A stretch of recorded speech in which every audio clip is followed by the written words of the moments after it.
하나님 말씀 봅니다. 신약성경 골로새서 1장 15절에서 17절 말씀입니다. 골로새서 1장 15절, 16절, 17절 말씀 제가 읽어드립니다. 그는 보이지 아니하는 하나님의 형상이시요 모든 피조물보다 먼저 나신 이시니 만물이 그에게서 창조되되 하늘과 땅에서 보이는 것들과 보이지 않는 것들과 혹은 왕권들과 주권들이나 통치자들이나 권세들이나 만물이 다 그로 말미암고 그를 위하여 창조되었고 또한 그가 만물보다 먼저 계시고 만물이 그 안에 함께 섰느니라. 아멘. 아는 것이 힘입니다. 그러나 제대로 아는 것이 무엇보다 중요합니다. 제대로 알 때 그것이 진정한 능력과 힘이 되기 때문입니다.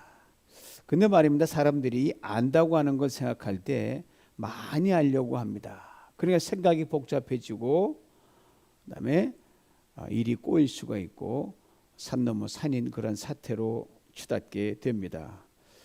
곰곰이 생각해 보면 우리가 꼭 알아야 할 것 그리 많지 않습니다. 그리 많은 것을 알 필요도 없습니다. 우리가 잘 아는 만민력을 법칙을 발견한 천재 수학자요, 물리학자요, 천문학자인 뉴턴이 나이가 들어서 기억상실증, 요즘 말하면 치매에 걸리게 됐습니다. 그 많던 지식은 고사하고 누가 누군지 알아볼 수 없는 그런 지경까지 이르게 된 거예요. 심지어 자기 이름도 대지를 못했습니다. 어느 날 그를 찾아온 제자 중 하나가 이렇게 물었습니다. 선생님 참 딱하십니다. 선생님이 지금 알고 계시는 것은 도대체 뭘 알고 계십니까? 뉴턴이 이렇게 대답을 합니다.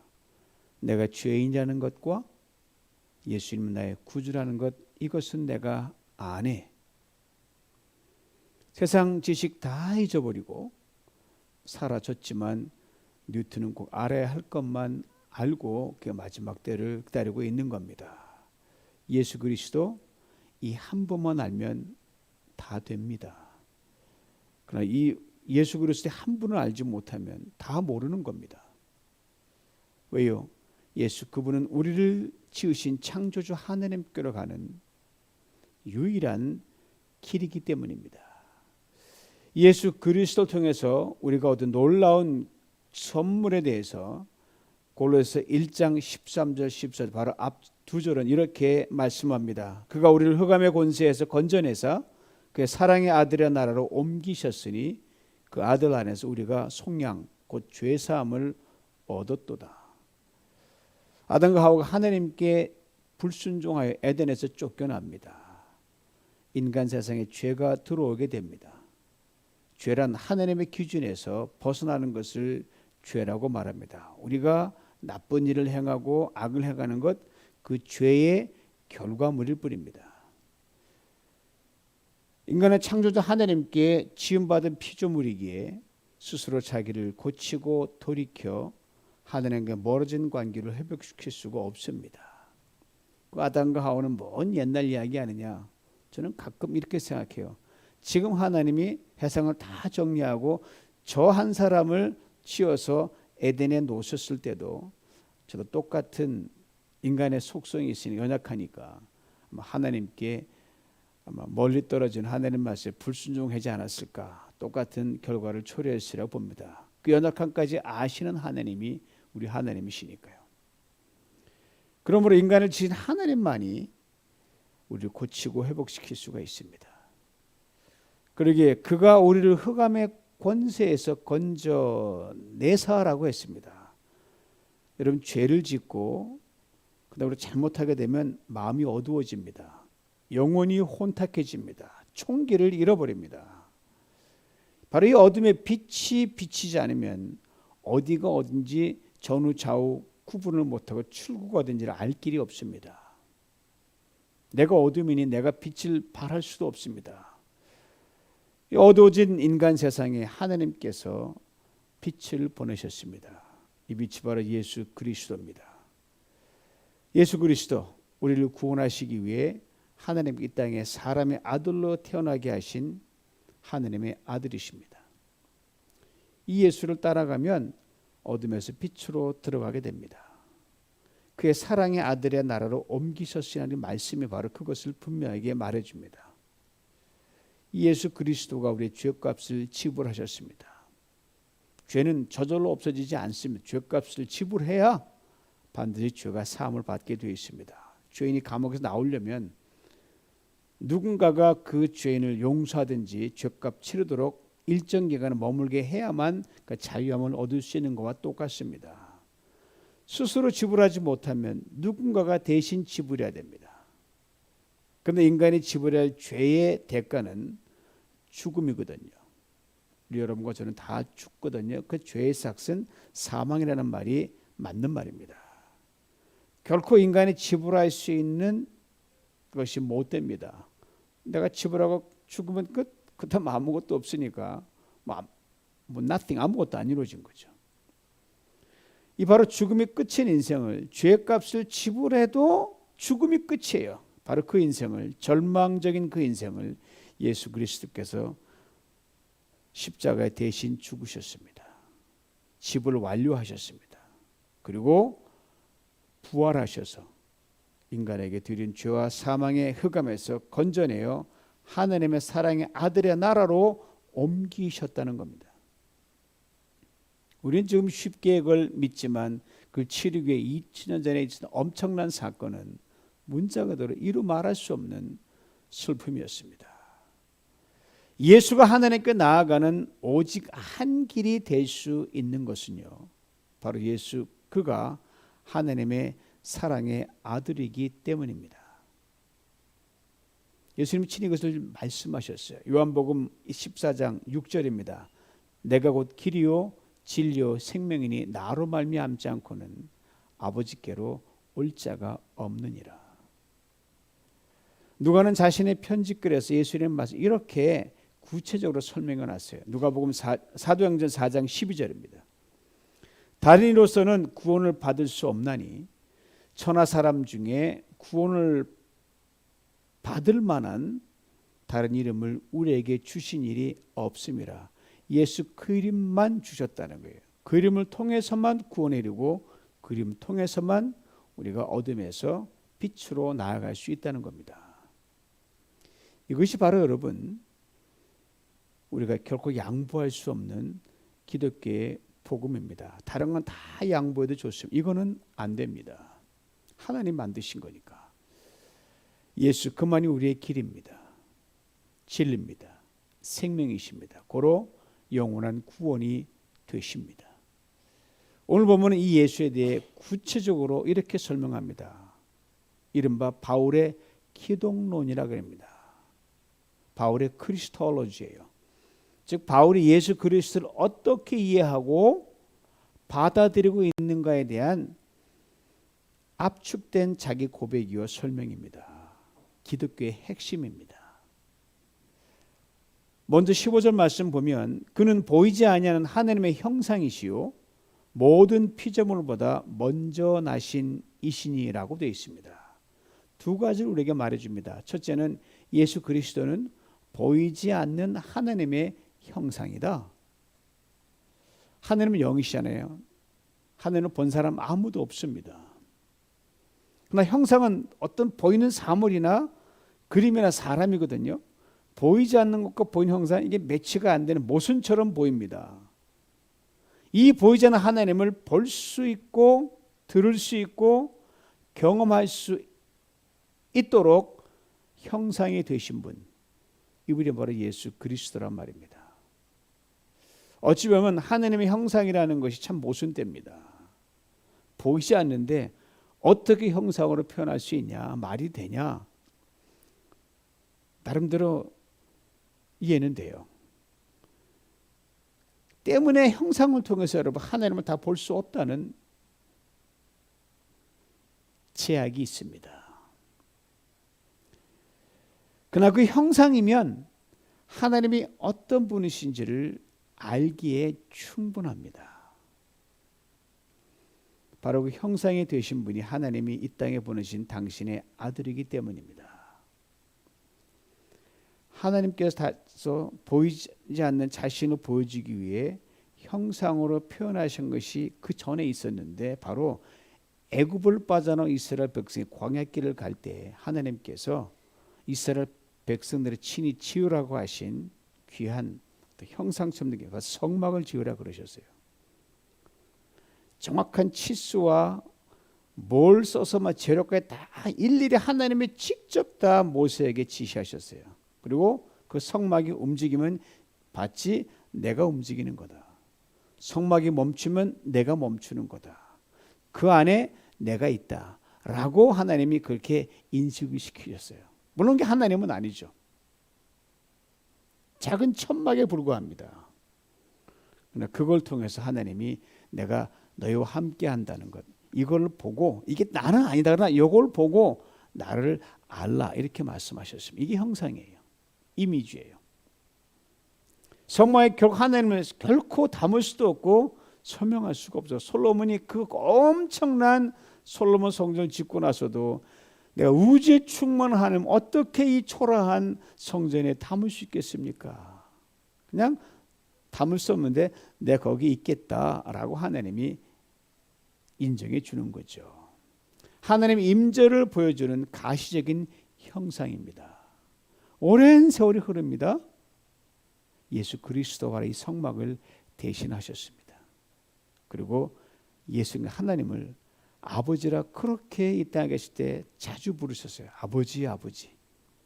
우리가 이해할 수 있도록 아버지와 아들의 비유로 당신과 하나님을 설명하셨습니다. 그게 가장 빠른 길이니까. 부모 자식과의 관계를 설명하면 제일 빠르니까.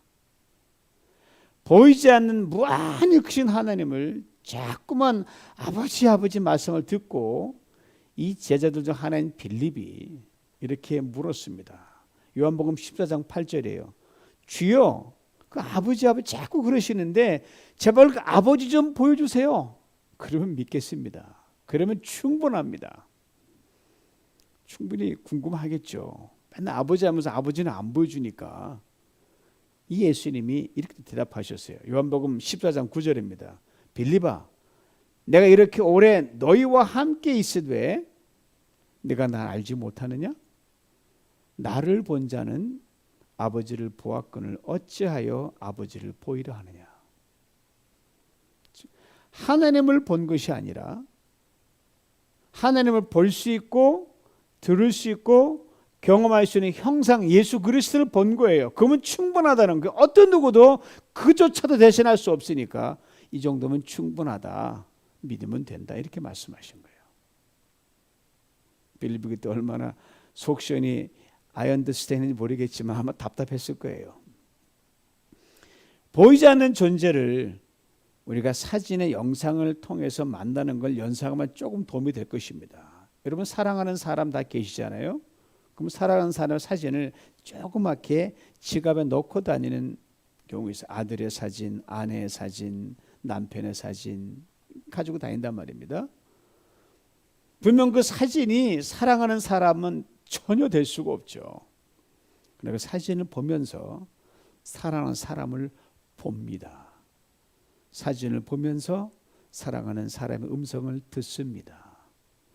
그 사진을 보면서 사랑하는 사람의 숨결과 사랑을 느낍니다. 그럼 다 해보이잖아요. 그거예요. 이 사진이 바로 사랑하는 사람의 이미지요, 형상입니다. 남들이 보면 뭐 그러지만 이 사람은 이렇게 실질처럼 느껴지는 거예요. 사실 빌립의 요구대로 하나님을 보여주었다면 어떻게 되겠습니까? 물론 그럴 수도 없지만 온 우주에 꽉 찬 우주보다 크신 하나님 어떻게 보여줄 수가 있어요? 서로 보여준다고 하더라도 여러분 죽습니다. 모세가 하나님을 보여달라고 한 적이 있거든요. 하나님께서 얼굴을 직접 보여주지 않으셨어요. 그것은 바로 그 이유입니다. 하나님 모세에 이렇게 말씀하셨거든요. 네가 내 얼굴을 보지 못한다. 나를 보고 살 자가 없기 때문이다 말씀하셨어요.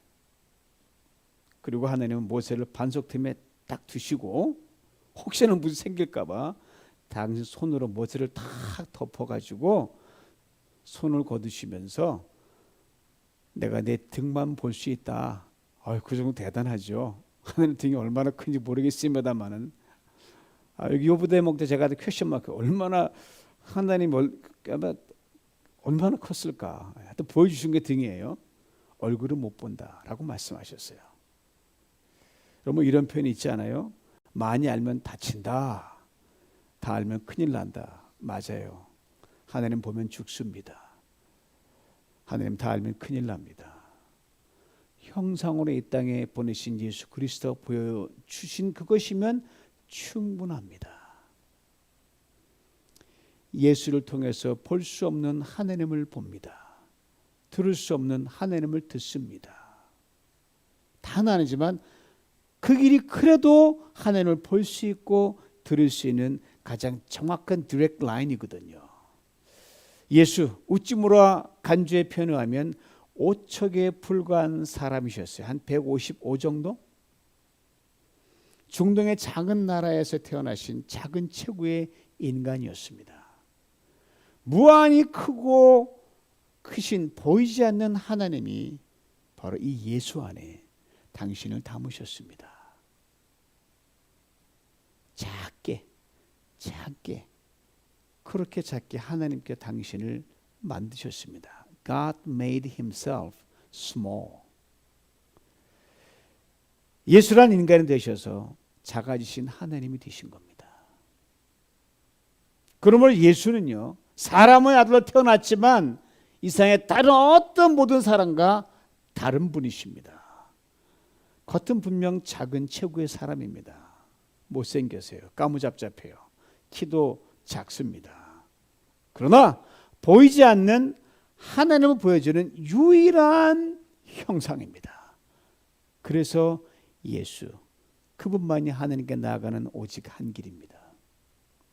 그렇습니다. 예수 그만이 하나님을 볼 수 있고 들을 수 있는 유일한 형상이 오직 한 길입니다. 기독교가 무엇입니까? 예수 그리스도를 보이지 않는 하나님을 계시하는 유일한 길로 알고 믿고 따르는 것, 이게 기독교 신앙입니다. 우리가 볼 수 있는 유일한 하나님이 혹 있다고 하면 그 예수 그리스도 그분이십니다. 둘째, 예수 그리스도는 모든 피조물보다 먼저 나신 분입니다. 먼저 나시다는 것은 모든 것을 창조하시기 전에 계셨다는 말이에요. 신학적으로 예수님의 선제성이라 그래요. pre-existence라고 그래요. 먼저라고 하니까 시간의 선후 관계를 우리 생각하는데 그렇지 않습니다. 누구보다 먼저 나신 분, 누구보다 나중 나신 분, 이런 차원이 아니라는 거예요. 물론 사람으로 태어나신 예수 그리스도 시점 분명 2000년 전 어느 해 어느 시간은 분명해요. 물리적 시간 속에 들어오셨으니까. 그러나 우리 때문에 결코 그럴 필요가 없는 하나님께서 작아지고 무명의 목수의 아들로 태어나셨을 뿐. 그래서 그가 태어난 시와 그 태어난 장소가 있을 뿐이지 그분은 유일한 형상이시기에 하느님과 같이 더불어 영원부터 계신 분이라는 겁니다. 때문에 그분은 시간의 제한을 받지 않습니다. 장소의 제한을 받지 않습니다. 초월합니다. 우리 안에 계시면서 초월하시는 분, 신비한 분이십니다. 우리 때문에 인간 예수가 되신 그분을 목수의 아들로만 봤던 당시 유대인들은 예수님의 다음 말씀에 경악을 했습니다. 저도 그 당시에서도 아마 목수로밖에 안 보였으니까 아무리 말을 해도 역시 눈으로 보는 목수니까 충분히 이해해요. 예수님이 이런 말씀하셨거든. 요한복음 8장 56절입니다. 너희 조상 아브라함은 아주 오래전 사람이거든요. 나의 때에 볼 것을 즐거워하다가 보고 기뻐하였느니라. 아주 알쏭달쏭한 말씀하셨어요. 이 말을 들은 유대인들이 이렇게 되묻는 겁니다. 아니 당신 아직 50도 못 됐는데 아브라함을 봤단 말이냐? 우리 예수는 33세 알고 있는데 두 가지로 보여. 실제로 기록에 하면 50세 정도 됐다는 분도 있고 너무너무 나이가 고생 많이 하셔가 30대인데 50 정도 늙어 보였다는 걸로 그렇게 볼 수도 있죠. 하여튼 그 당시에 예수님과 마주하겠던 그 사람들 중에 예수님 훨씬 나이가 많은 사람 분명히 많이 있었을 거예요. 그러니 이 말을 하니까 말이 안 되는 소리 하는 것처럼 보이잖아요. 실제로 그러고 인간의 이해로는. 자기들도 보지 못한 아브라함을 예수님 본 것처럼 말씀하시니까 기도가 안 차서 이렇게 물은 겁니다. 이들의 물음에 예수님께서 아주 엄청난 말씀을 하십니다. 요한복음 8장 58절이에요. 진실로 진실로 너에게 이르노니 아브라함이 나기 전부터 내가 있느니라. 하나도 틀림없는 말씀입니다.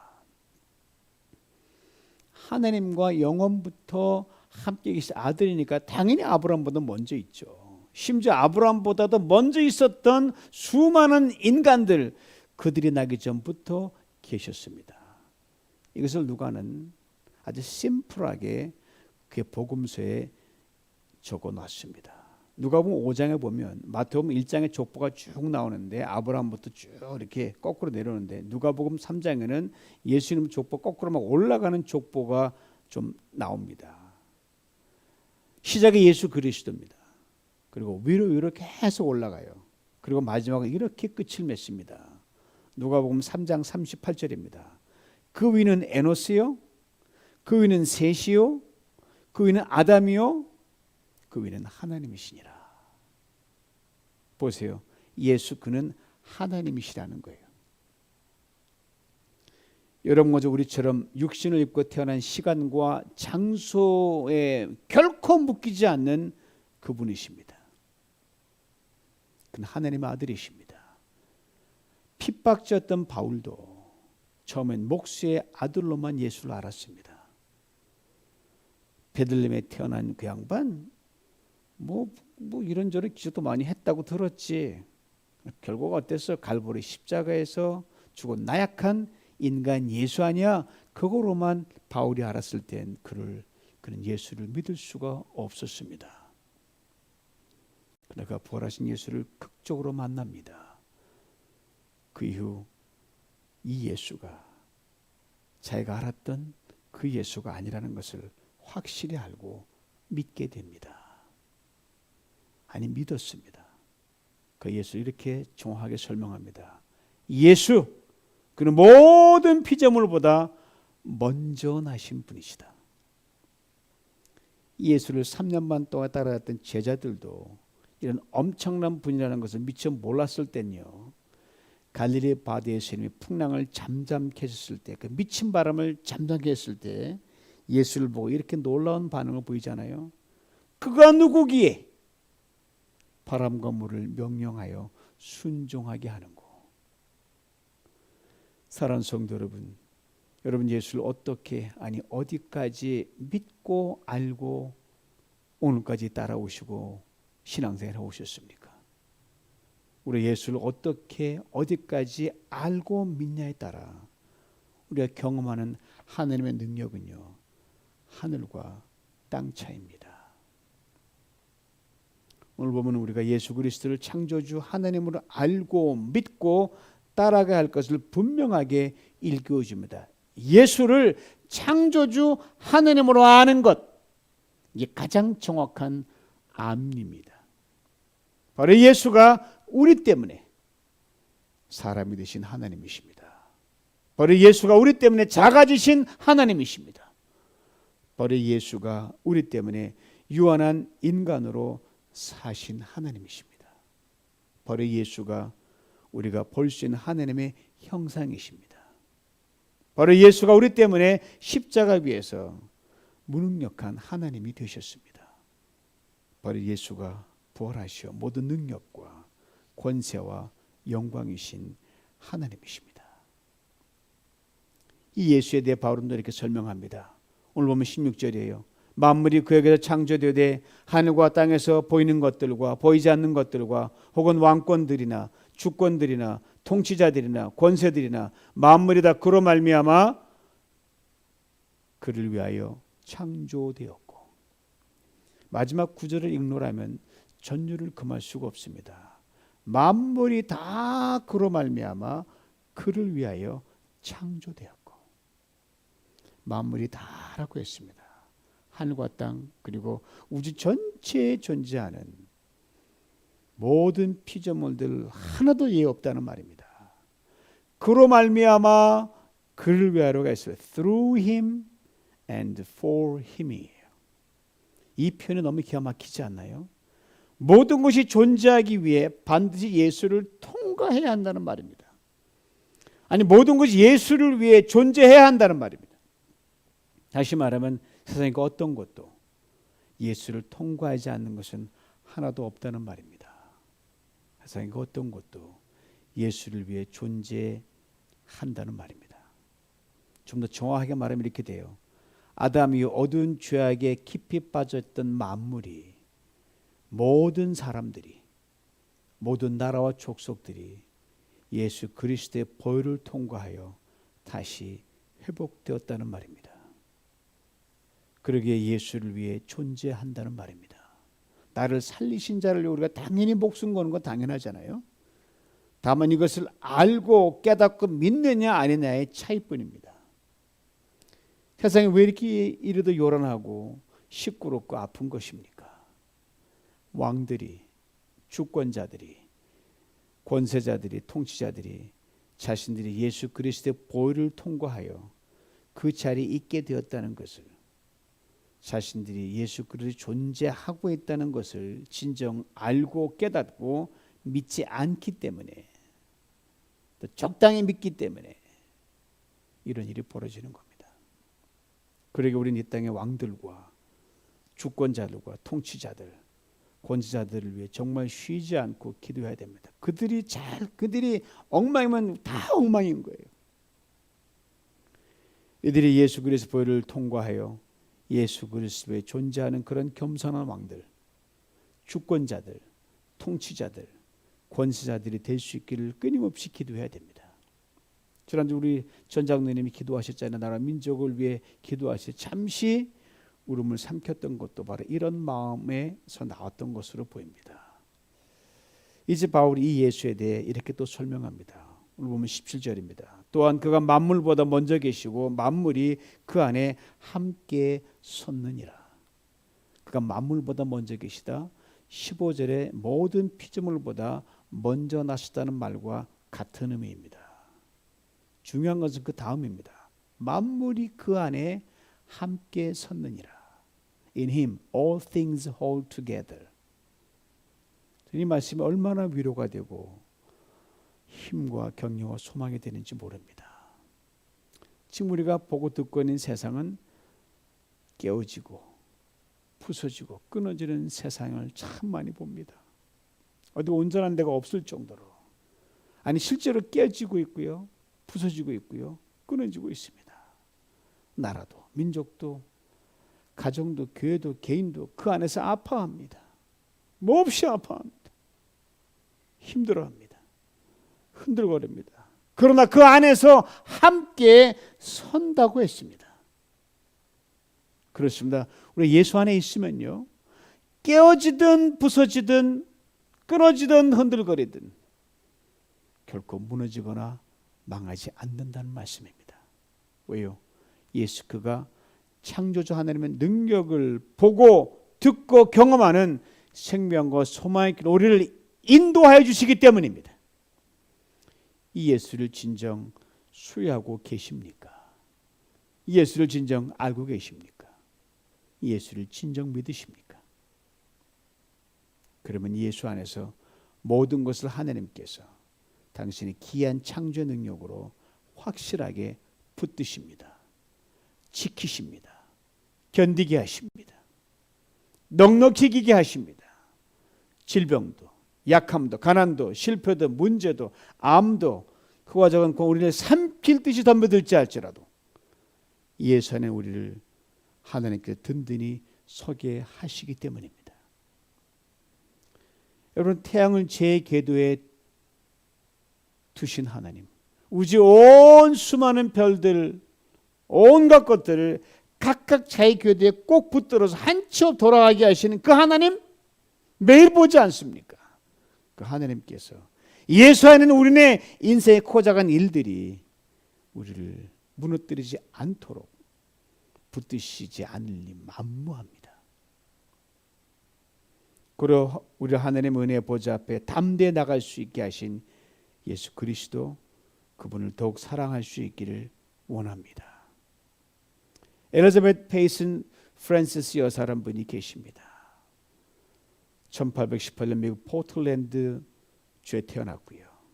많은 작품을 남긴 19세기 여류 시인입니다. 그녀가 27세에 한 목사님과 결혼했는데 선천적으로 워낙 병약했기 때문에 아예 침상에 누워있는 게 거의 다반사였어요. 그러다 보니 사람들과는 관계하지만 하나님과 아주 친밀한 교제를 더 이루어갈 수가 있었습니다. 영감이 떠오를 때마다 시를 썼고 문단에 발표해서 주목을 받았던 그분입니다. 결혼한 지 11년이 된 어느 해에 그 유행했던 전염병으로, 오늘같이 무슨 오미크론 전염병으로 살아난 두 자녀를 졸지에 잃게 됩니다. 너무 불행한 사건에 부딪힌 이 여사가 힘들어서 견딜 수 없을 때 이 남편인 목사님이 이렇게 말했어요. 아이들이 하나님 품에 안겼으니 감사해야 하오. 이번에 오랫동안 설교를 통해 믿음으로 살라고 우리 자신이 가르쳤는데 우리가 실상 믿음을 보여줄 좋은 기회 아니겠습니까? 하나님을 이런 가운데 더욱더 사랑하고 더욱더 의지하고 그렇게 나갑시다. 그럼 하나님이 더 귀한 능력으로 우리와 함께 하실 것입니다. 이 남편의 위로를 얻고 프란시스 여사는 다시 일어섰습니다. 그리고 어느 날 성령의 감동에 따라 시를 써내려 갔는데 이런 시예요. 한때는 세상의 기쁨만 구했습니다.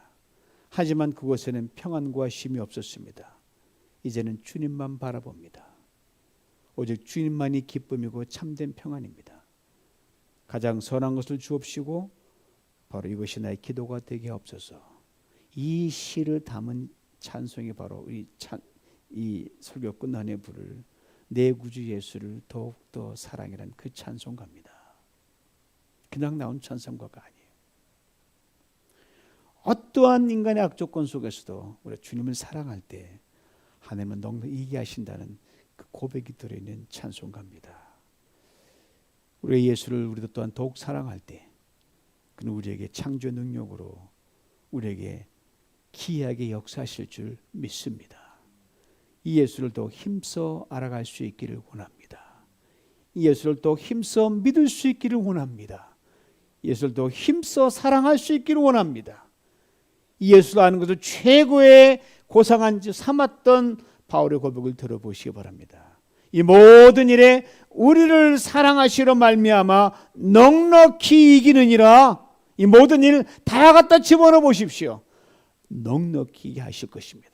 또 고백합니다. 만약 하나님 우리를 위하시면 누가 우리를 대적하리요? 예수가 하나님께 가는 길, 유일한 길을 여셨기 때문에 우리는 이길 수 있고 감당할 수 있습니다. 이 예수를 통해 우리를 넉넉히 이기게 하신 하나님을 듣고 보고 만난 은혜를 매일 풍성히 받아 누리시길 주님의 이름으로 축원합니다. 하나님 아버지 감사합니다. 볼 수 없는 하나님을 볼 수 있도록 이 땅에 오신 주님 감사합니다. 2000년 그 사람들은 당신을 봤지만 우리는 육안으로 보지 못했지만 말씀을 통해 봅니다. 우리의 믿음을 긍휼히 여기시고 주님 오늘 당신의 형상은 주님의 그 모습을 보면서 말씀을 깨달으면서 전능하신 하나님의 능력 앞에 우리 온 삶 전체가 접속되어 하나님 우리 모든 문제와 불가능과 모든 약함을 넘어가는 신비한 기적의 밤 되게 만들어 주시옵소서. 주님은 더욱 사랑합니다. 어려울수록 더 사랑합니다. 힘들수록 주께 나아갑니다. 내가 아무것도 아닌가 할지라도 주님을 사랑합니다. 오셔서 우리만이 경험할 수 있는 하나님의 기적을 베풀어 주시옵소서. 예수님의 이름으로 기도하옵나이다. 아멘.